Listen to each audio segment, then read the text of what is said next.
Belum terlambat, Sob.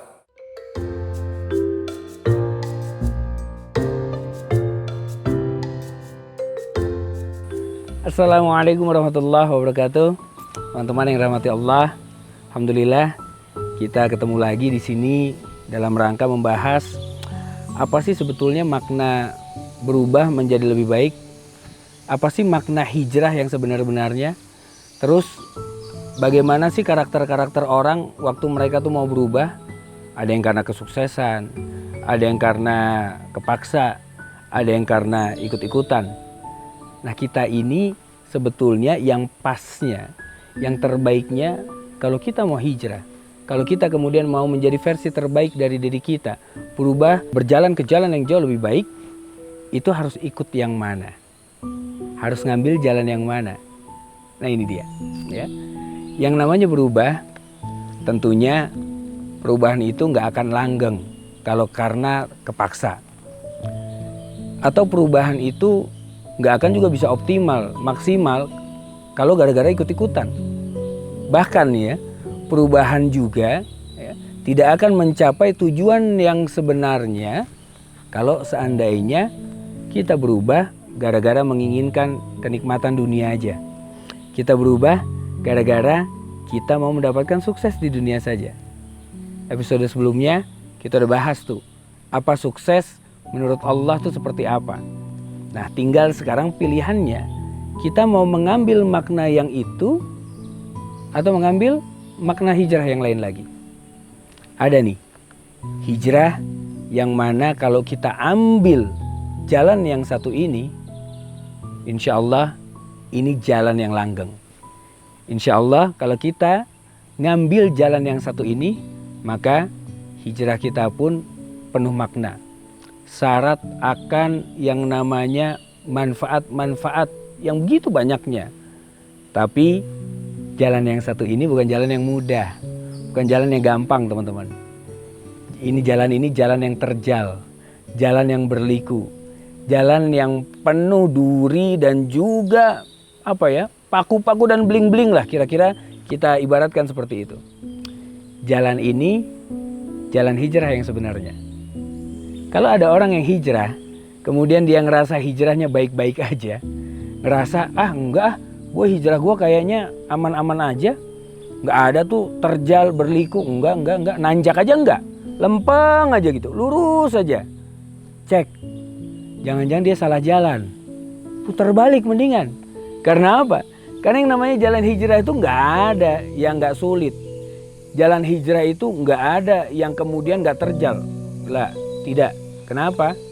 Karena Allah yang mengatakan ini. Ada satu kalimat dalam Quran, satu ayat. Ayat ini ayat favorit saya sih. Untuk apa? Untuk memaknai hijrah. Untuk paham tentang apa-apa yang kita akan lewati kalau kemudian kita kembali ke jalan Allah.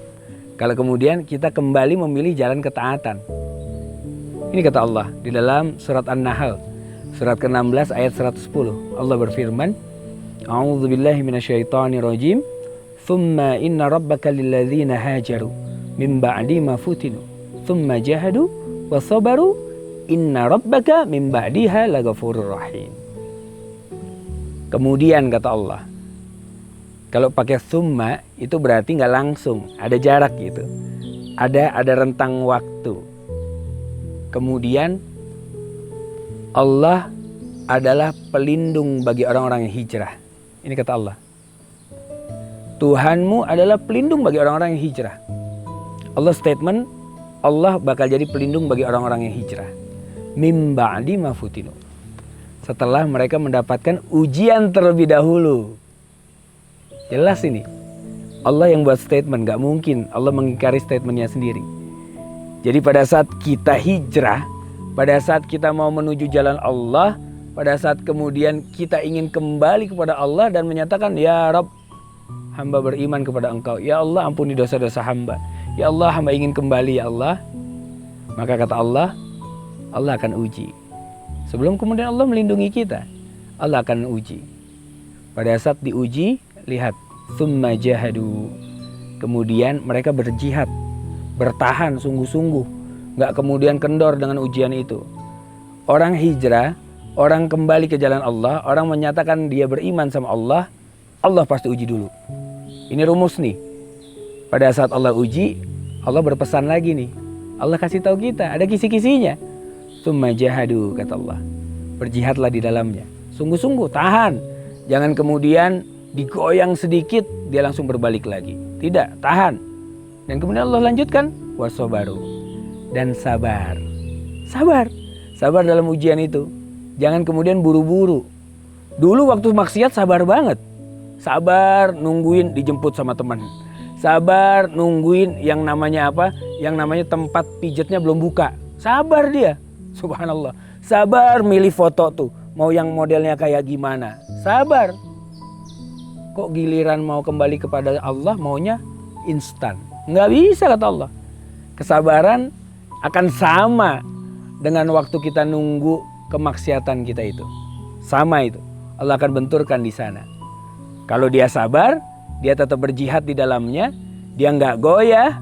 Inna rabbaka, kata Allah, sungguh Tuhanmu mim ba'diha, setelah itu semua kita lewati, kalian lewati, kata Allah, la ghafurur rahim, maha pengampun dan maha penyayang. Jadi teman-teman, kalau kita hijrah itu cari dunia, salah kita, keliru kita. Kenapa? Pada saat orang hijrah sungguh-sungguh, yang Allah kasih bukan dunia dulu. Enggak. Yang Allah kasih itu adalah ampunan Allah dulu. Setelah itu kasih sayang Allah. Coba bayangin. Ada orang berlumuran dosa. Berlumuran dosa nih. Ya. Dia ditawarkan. Ditampakkan di depan mata dia bahwa dengan lumuran dosa seperti ini, hukumannya A, B, C, D, E, F. Dia bisa lihat tuh bentuk hukumannya. Dicambuk kek, di segala macam kek, pokoknya serem-serem. Ya, yang sakit-sakit pastinya. Kemudian dia disuruh milih. Ini ada uang 10 miliar. Ini ada ampunan Allah.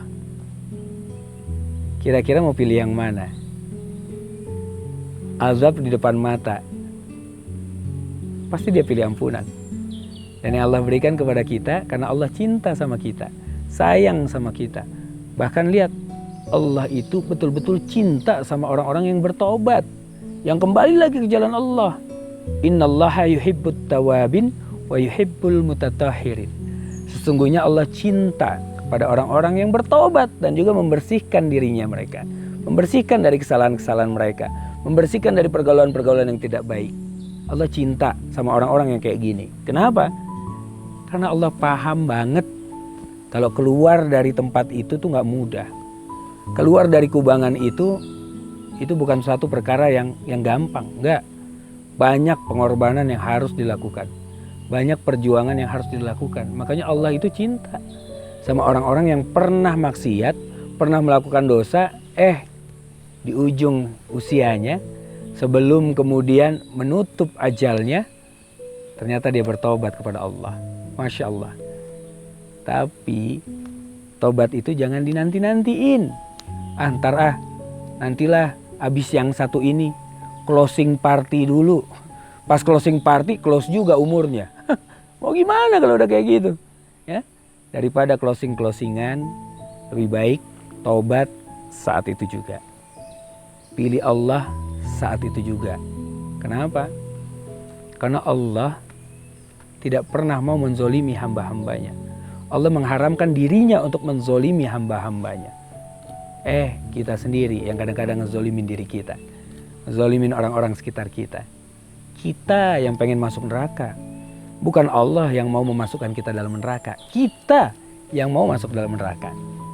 Mumpung sekarang kita masih dikasih kesempatan sama Allah, berubahlah, kembalilah ke jalan Allah, dan niatkan betul-betul hanya untuk menggapai ridha Allah saja, bukan yang lain-lain.